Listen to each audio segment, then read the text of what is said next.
Bienvenue sur Africa 24 dans cette nouvelle édition du QG Weekend. Voici les titres de l'actualité. Le Togo a célébré ce samedi 14 octobre les 25 ans de la constitution de la 4e République, une loi révisée en 2002 et en 2007 et qui est toujours l'objet de vives polémiques. Mettre en place des réformes profondes des sociétés nationales de l'électricité et de l'eau, telle est la nouvelle mission du gouvernement congolais, un objectif qui vise à la création de richesses dans ces deux entreprises financées par l'État. Et puis au Tchad, les autorités redoublent d'efforts dans leur lutte contre l'insécurité alimentaire, un fléau présent principalement dans les zones qui accueillent des réfugiés. Le 14 octobre 2017 marque une date symbolique pour le Togo. Cela fait maintenant 25 ans que le pays est entré dans sa 4e République. Un anniversaire qui intervient au moment où la révision constitutionnelle est au cœur des débats. Depuis le mois de septembre, l'opposition et une partie de la population se mobilisent pour le retour de la Constitution de 1992. Reportage de notre correspondante Aimé Fakofi. Le Togo en quête du renouveau démocratique. Ce dernier passe par l'application de sa loi fondamentale, aujourd'hui objet de dissension au sein de la classe politique togolaise. Le 14 octobre 1992, le pays a connu sa 4e République, adoptée par plus de 98% des Togolais. 25 ans après, des lignes ont bougé. Si le Togo, du point de vue de sa constitution actuelle, a fait des progrès, il n'en demeure pas moins que le bilan reste mitigé. Nous avons voulu, lorsque nous l'avions rédigé, pour que cette constitution soit un régime très spécifique. Malheureusement, par de 1996, la constitution togolaise n'a plus été exécutée comme on avait pensé jusqu'à aujourd'hui. Les écarts entre la pratique constitutionnelle et les textes restent donc grands. La loi fondamentale du Togo a été révisée en 2002, 2005 puis en 2007. Ceci grâce à l'opposition qui a boycotté les législatives en 2002, donnant ainsi la possibilité à la majorité parlementaire de prescrire notamment une non-limitation de mandat présidentiel. Les 3 révisions que le Togo a connues sous la 4e République ne posent strictement aucune difficulté. Si difficulté il doit avoir, cette difficulté doit être recherchée sur un terrain politique. Je parlerai de la faiblesse de l'opposition et puis un dernier élément de facteur explicatif, c'est bien sûr le silence du juge constitutionnel. Les faiblesses de ces révisions constitutionnelles-là qui répondent à 2 logiques. La première, c'est la logique de la conservation du pouvoir et puis bien évidemment une logique de règlement de compte. Aujourd'hui, l'opposition togolaise remet au goût du jour la question de l'efficacité de la loi fondamentale actuelle du Togo. Depuis le 19 août, elle réclame le retour à la Constitution de 1992 dans sa version originelle. À Lomé, juristes, politologues, membres de la société civile et bien d'autres acteurs de la vie sociopolitique du Togo et d'ailleurs se sont penchés sur la question du 13 au 14 octobre 2017. Il s'agit d'éclairer l'opinion publique sur les défis des politiques face à la constitution togolaise qui célèbre ses 25 années d'existence. La 3e édition du Forum annuel de l'entrepreneuriat de la Fondation Tony Elumelu s'est achevée ce samedi 14 octobre 2017 à Lagos, au Nigeria. Le banquier et homme politique béninois Lionel Zinsou a pris part à cet événement. Il a pour l'occasion répondu aux questions de notre envoyée spéciale Marie-Angèle Touré. Je vous propose de l'écouter.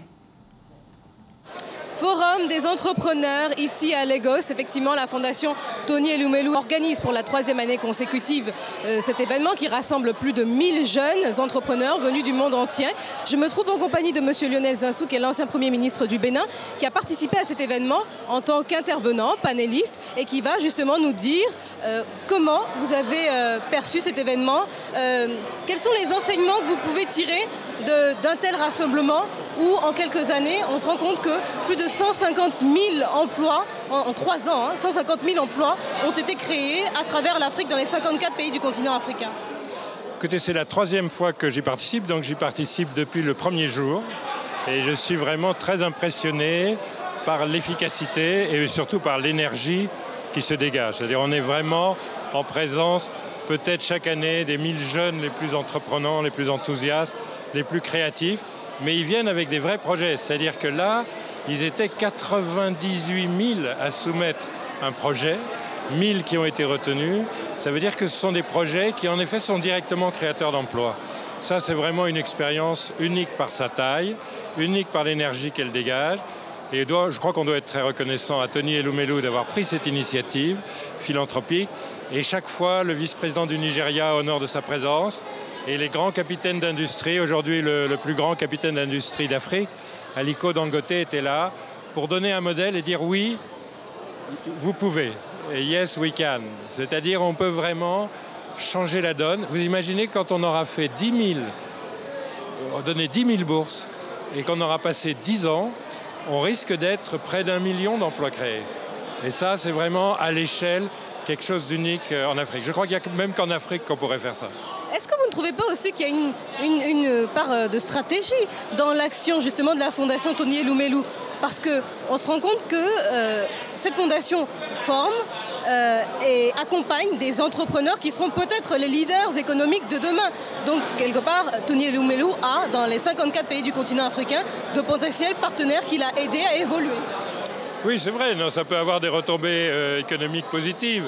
Mais vous savez, quelqu'un qui est capable de donner 100 millions de dollars de sa fortune personnelle, sans savoir ce que ça va donner, parce que c'est quand même un pari sur le talent, mais c'est quand même un pari. Statistiquement, oui, il devrait y avoir des grands succès, des grandes fortunes. Mais c'est vraiment un geste que personne à ce jour n'a jamais fait. Donc, si vous voulez, la part de désintéressement et de passion de l'Afrique est très importante. Ce que je lui souhaite, c'est qu'en plus, ça crée des retombées, y compris pour la banque panafricaine UBA qui l'anime. Mais si vous voulez, c'est tellement important que les banques se mettent à appuyer les entrepreneurs. Aujourd'hui, en Afrique, sans faire insulte à personne, les banques, par rapport à l'Asie par exemple, appuient beaucoup moins le secteur privé en général et les petites et moyennes entreprises et les start-up en particulier. Donc là, quand vous avez une banque qui aide avec la fondation, il faut lui souhaiter aussi qu'elle ait des retombées, ça va de soi. Merci à vous, Lionel Zinsou, d'avoir accepté de répondre à ces questions. On rappelle donc que ce forum des entrepreneurs se tient à Lagos. Il a duré 2 jours et a rassemblé plus de 1000 entrepreneurs venus de toute l'Afrique, ici à Lagos, au Nigeria. En République du Congo, le Premier ministre Clément Mwamba souhaite une réforme profonde des sociétés nationales d'électricité et de l'eau. Les autorités s'inquiètent de l'état de faillite permanente de ces 2 sociétés qui bénéficient pourtant du financement de l'État. Reportage de notre correspondant de Vapanzou. Avec un budget de 110 milliards de francs CFA investis pour l'électricité, dont 84 milliards de francs CFA pour la Société nationale d'électricité, les attentes des populations peinent à être comblées. Afin d'améliorer les performances de ces sociétés d'État, le gouvernement souhaite revoir leur gouvernance en reprécisant leur mission au service du peuple congolais. Nous allons faire un toilettage qui consiste à revoir la gouvernance que nous considérons comme inefficace. Au-delà de cela, il va falloir leur donner des missions. Repréciser les missions. Parce que nous sommes dans une fiction où on dit l'État est propriétaire, l'État n'est jamais en faillite, notamment dans le cas des sociétés SNE, SNDE. Il est démontré que quand vous voyez leur bilan, si c'était des sociétés privées, elles fermaient. Puis elles sont en faillite de manière virtuelle, je l'assume en vous le disant. Malgré les milliards investis par le gouvernement congolais, la Société nationale d'électricité peine encore à électrifier régulièrement l'ensemble des grandes villes du pays. La quantité et la qualité d'eau manquent dans les robinets alors que le pays est arrosé par plus de 30 cours d'eau, dont le majestueux fleuve Congo. La société civile congolaise indexe les responsables de cette mauvaise gouvernance. Les organisations de la société civile se plaignent sur l'état du service de ces structures, dont la SNE et la SNDE. Les consommateurs ne sont pas satisfaits et très souvent nous le décrions. Après 1 année et près de 5 mois qu'il est en fonction, je suis très surpris aujourd'hui que le Premier ministre prenne cette responsabilité-là. Mais très souvent, il faut rappeler que dans ces grandes entreprises, il y a une mauvaise gestion, mais personne n'est jamais sanctionné. Donc nous sommes très sceptiques sur la vision du Premier ministre, qui d'ailleurs ne prendra pas de grandes réformes, mais nous espérons le voir et nous allons constater, après évidemment, ces réformes-là. La Société nationale d'électricité et la Société nationale de distribution d'eau ont été créées en 1967. 50 ans après, celles-ci n'arrivent pas à remplir pleinement leur mission auprès des citoyens et aussi à pouvoir assurer un retour sur investissement de l'État. Au Tchad, les autorités multiplient les efforts pour lutter contre l'insécurité alimentaire, un fléau qui touche principalement les localités qui accueillent les réfugiés, alors que le Tchad occupe la 4e place mondiale en matière d'accueil des réfugiés avec environ 400 000 personnes recensées. Reportage de notre correspondant Mahamat Ramadan, commenté par Ibrahima Dioumaba. Au Tchad, selon un récent rapport du gouvernement, les conditions de vie des populations des régions qui accueillent les réfugiés sont de plus en plus fragilisées. Les conditions dans les pays voisins, notamment la République centrafricaine, le Soudan et le bassin du lac Tchad, ont entraîné le déplacement de milliers de personnes, dont plus de la moitié souffrent de la faim. Le gouvernement entend prendre des mesures d'urgence pour pallier à ce phénomène. Notre ambition, c'était d'aller au-delà et d'atteindre ce que nous appelons notre souveraineté alimentaire. Ça veut dire générer, en plus de notre alimentation, des ressources supplémentaires qui puissent contribuer au développement économique de notre pays. Les objectifs visés à travers ce développement, c'est aussi générer donc des ressources, générer des emplois, occuper les jeunes, occuper les femmes, parce que ce faisant, nous pensons que nous allons retenir nos jeunes, les populations de manière générale, contre certaines tentations. Pour les partenaires techniques et financiers du Tchad, le pays doit établir des systèmes de résilience à long terme pour améliorer la sécurité alimentaire. Ils estiment que les réfugiés peuvent contribuer à la croissance économique du pays s'ils ont accès à des opportunités de développement. Les réfugiés, ce sont des personnes qui viennent au Tchad avec leurs connaissances et avec leur expertise.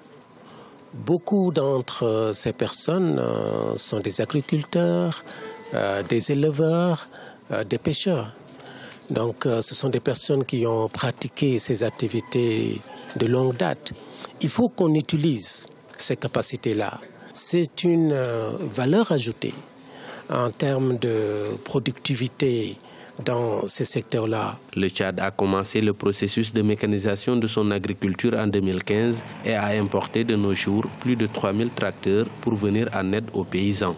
Pour rappel, le pays accueille selon les chiffres officiels 380 000 réfugiés, 130 000 déplacés et 90 000 ressortissants tchadiens ayant fui la République centrafricaine du fait de la crise politique. Du sport à présent, c'est une grande première pour le Cameroun. L'équipe féminine de volley-ball vient de remporter pour la première fois de son histoire le championnat d'Afrique. C'est en battant les Kenyanes 3-7-0 en finale, ce samedi 14 octobre 2017, que l'équipe est sortie victorieuse de ce tournoi qui s'est déroulé à Yaoundé. Les Sénégalaises, quant à elles, terminent 4e du tournoi pour la 5e fois de suite, après leur défaite 3-7-0 face aux Égyptiennes. Ce journal a été préparé par l'ensemble de la rédaction. Merci de nous avoir suivis. Retrouvez dans un instant une nouvelle édition de l'information sur Africa 24.